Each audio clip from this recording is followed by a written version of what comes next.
Leeds 0, Arsenal 4. And what can we say about that performance? A very, very dominant performance from an Arsenal team that featured a lot of the players that did perform recently also against Manchester United and lost that match. But they're back on form again. It's 4-0, and going to Elland Road was always going to be a very, very tricky proposition. However, Arsenal did do the job convincingly, and convincingly did do it well. But Arsenal, Aaron, walk me through it, of course, because I saw obviously very, very dominant patches from Arsenal in terms of how they performed, and they just basically were back to their usual self. They were completely dominant in the air, especially corners coming in. That pretty much an own goal from Leeds was a crazy one from Darlow, an own goal. But what were you seeing from that match and Arsenal going to Elland Road and trying to perform there? Yeah, Dave, man, pretty much business as usual for Arsenal. I would say in the first maybe quarter of the game, Leeds kind of came out a little bit threatening. Some good patterns of play from them. But Arsenal just kind of warmed into the game, got their rhythm, and obviously, Dave, as we keep on talking about week by week, these set pieces, these corners. If it's not Declan Rice, if it's not Saka, Noni Madueke comes up and delivers a few peaches in the box.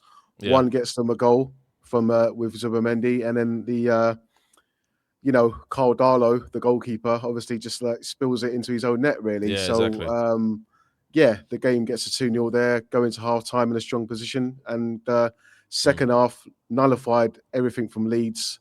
That kind of Arsenal stifling effect. I think Leeds were just ineffectual.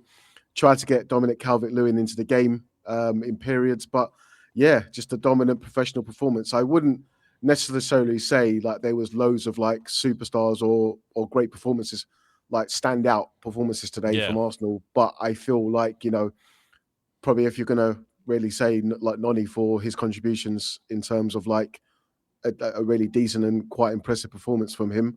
Arsenal, after that chat that Mikel had with them, I think they scored 6 midweek and then 4 today. So getting back to business. Yeah, absolutely. And it is obviously how Arsenal are rolling as a team this year. They're looking very, very serious when it comes to the Premier League. And the Champions League, they finished on top of the group. That's how they roll there as well. They finished without losing a singular game in the Champions League. And in this game, what I saw, like you said, Madueke, very, very good on the width of the pitch, stretching Leeds a lot, especially on his side. That cross that he did put into Zubimendi, just a little cut in and then a cross into Zubimendi, great. Arsenal flooding the box, especially with a lot of these chances. And Gyökeres' goal, same, right position, right time. And Gabriel Jesus, his goal was spectacular because he took it away, then took it away from the defender again and tucked it away. For me personally, when I looked at Arsenal and their lineup, obviously, and Kai Havertz featuring in this squad. And obviously he featured midweek also in the Champions League. So when you're looking at Kai Havertz and what he brings to the squad, I think he brings also an extra element of aerial ability. He brings a bit more physical presence into the box. And when you already have Gabriel Saliba, you have players like Nketiah as well, Kai Havertz, you have Declan Rice also, and Gyökeres. You're having trouble defending a lot of these opportunities. And Leeds did it. They had major trouble. And I definitely think that Arsenal, they're going to take this forward because Arsenal and their run of games, it's not the easiest route. They obviously have Chelsea next in the Carabao Cup. That's obviously going to be a difficult game, but seeing as we're recording this and Chelsea are getting pumped by West Ham, at this current time, mate, I don't think it's going to be that difficult at all. So where do you think Arsenal take it from here? Because Elland Road is always going to be a difficult place to go because they always show high intensity at home. Leeds, obviously, towards the relegation. As well, turning it around as well. Yeah, exactly. But they're still obviously hovering above that relegation zone in the Premier League. So where do you think Arsenal are going after this in the direction? Because they have Sunderland next in the Premier League. That's going to be a very difficult game, even though they're playing at the Emirates. They have Brentford the week after that.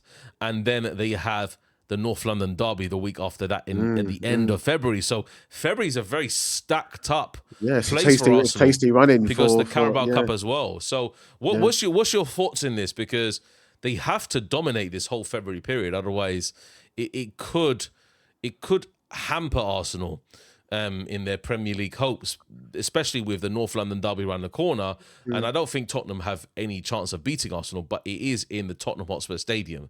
They're going to have a chance. Form goes out the window against Arsenal. So thoughts on February for Arsenal, because they have obviously a string of games that could hamper them. What was your saying on February? Yeah, February's obviously a key month in any kind of running in Yeah. any year with any team. You know, from February on, March. This is where it's your bread and butter. If you're going for a title, I feel like the consistency is the key. Man City, coincidentally, usually come into their groove around this point. Around February as well. It's true. Yeah, and start just winning game after game after game after game. So Arsenal will be quite happy to see 7 points as a bit of a gap. Even if it's just until tomorrow, to sort of say, yeah, do you know what I mean? Like, a bit of relief. Obviously, the United game, obviously, it can always happen. Do you know what I mean? Like, United, Arsenal on a one-off on any occasion, whether they're doing good or bad, that result can always happen. So we looked at it as a major blip, but 2 very good results for Arsenal going forward. I feel like if they just carry on the momentum and just keep on winning games, I don't know. Because at first I thought, it could be a bit blippy. United could offset it. Leeds could be a problem game today, but they dealt with it really well. So, I think the adverse kind of thinking would just tell you that, yeah, this is going to be the start of a little run. Arteta said he's had a nice little, talk with them. Yeah. They seemed like a bit like up for it again. Saka could be a bit of an issue. Obviously, because obviously he went off today, but we don't know how long that's going to be out at the moment.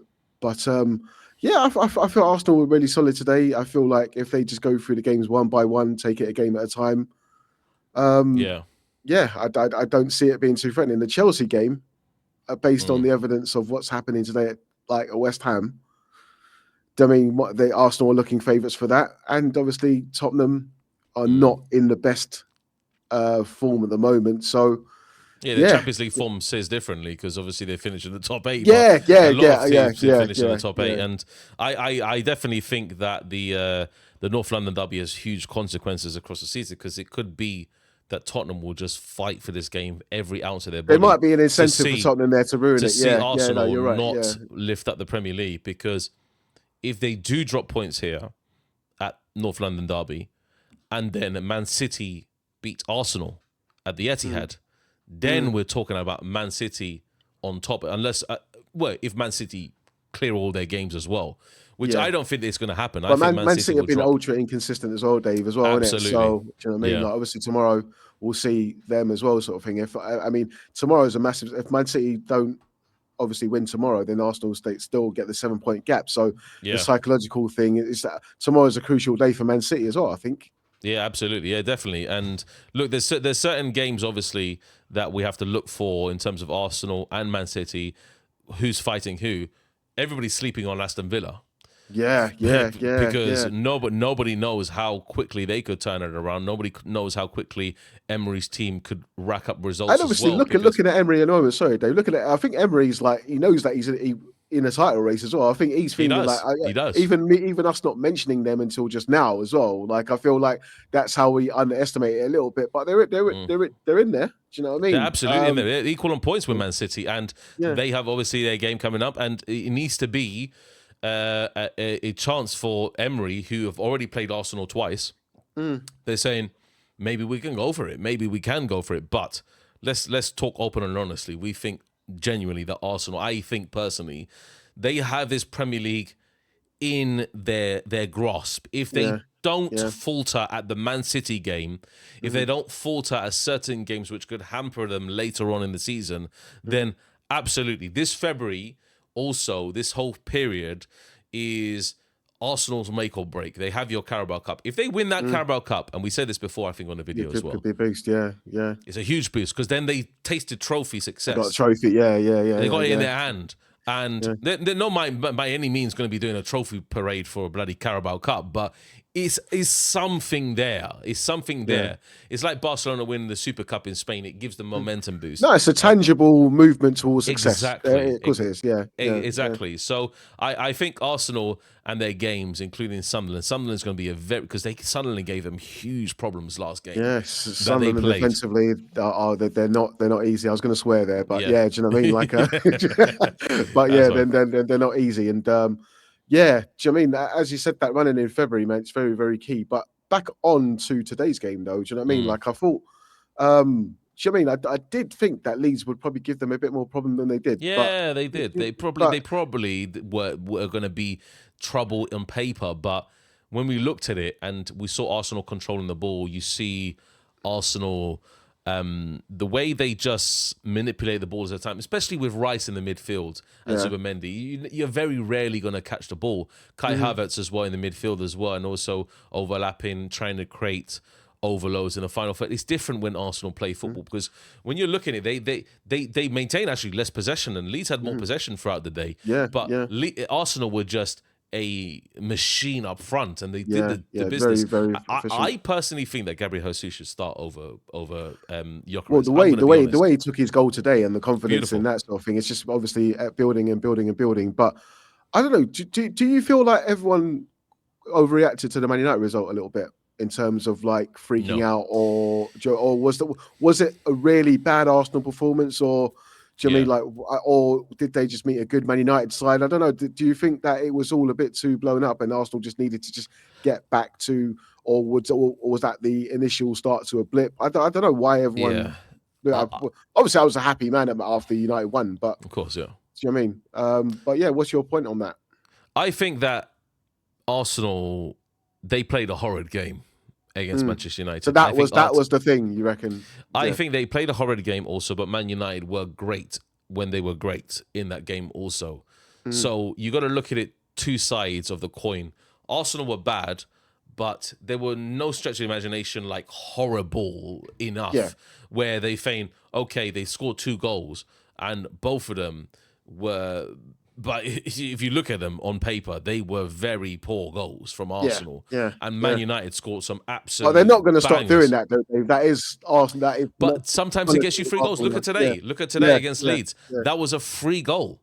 That was a free goal. And when we looked at it, when that corner came in, and Darlow we put into his back of his own net, it was just like so pinpoint that we were like, what's going on here? It's crazy. Like the Arsenal was scoring goals. Deal with it. You can't deal with it at all. The pinpoint deliveries and how sometimes it just nestles in back post. Later on in the game, they had a chance to header it back into it. I think Gabriel got his head obviously and it hit it straight at the keeper. But like they had several chances, and when you have all these corners in a game, then they had 12 corners. Arsenal in the game, 12 overall.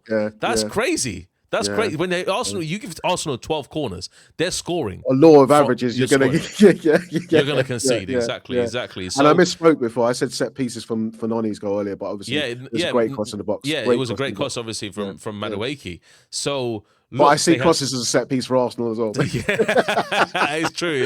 Yeah, it's true. But the shots, obviously, 13 shots on target, 7. So they scored clinically today, Arsenal. They did their business clinically. And that's the main thing that I see with Leeds and how they play. Leeds are very intense at Elland Road. They like to just flood players forward. And when we watch Leeds, you're expecting a bit more oomph and a bit more desire from them. The crowd at Elland Road were up for it today as well. Oh, they were 100% up for it. They wanted to beat Arsenal. They wanted to beat Arsenal. Because obviously Leeds are old school. Do you know what I mean? Like OGs and that. Exactly. Do you know what I mean? They're OGs in the Premier League. Exactly. Like the rivalry's there still. Yeah, I looked at the pressing of Leeds, and it was obviously when I looked at it, and I say that Farker, he's got how can I say? He's got a very similar look to how Bielsa does in terms of like man pressing, like one-on-one pressing, like keep on like the style and the rhythm of the play. But like his team was overrun today. Like he had no opportunities at all. Even with Calvert-Lewin and a few of the players in Leeds squad, they didn't really have the chances on goal to disrupt Arsenal's presence. I thought they gave it a decent go until it just didn't work. Yeah, And it fizzled out after it's 15 fizzled minutes. out. Like, Yeah, they yeah. maintained good possession on the wings. I saw, obviously, on the wings, and they're playing with a three at the back. So they had a lot of width in the pitch. But unfortunately, when it comes to I think Arsenal, once if the you're not... goals go in, you just get deflated. And do you know what I mean? exactly. Like, But yeah. you're They not, just didn't show nothing in the second half. if you're not a strong mentally team, you're not going to do well against Arsenal, and that's what happened. But just final thoughts on the game. I just feel that Arsenal were just too strong. Yeah. They made a statement win today. That's obviously the Business biggest as usual. thing. Yeah. Business as usual. And sometimes that's what a Premier League team need. If you lose the game before in the Premier League, and it's against a good side in Manchester United at that time, that specific game under Carrick, then you need to bounce back. And they did. That's it. Well, yeah. And I know obviously it's not the greatest of opposition in the last two games, but 10 goals in 2 games, you can't really, sort of say you can't really start like that. Do you know what I mean? They've not made it difficult for themselves in both games. They've actually, sort of been pretty good. So, yeah. Well, I'm obviously, I'm not an Arsenal fan in any sense of the imagination, but onwards and upwards for them in terms of their title bid. Yeah. Absolutely, yeah. But what do you guys think? Obviously, in the comment section below, let us know your thoughts.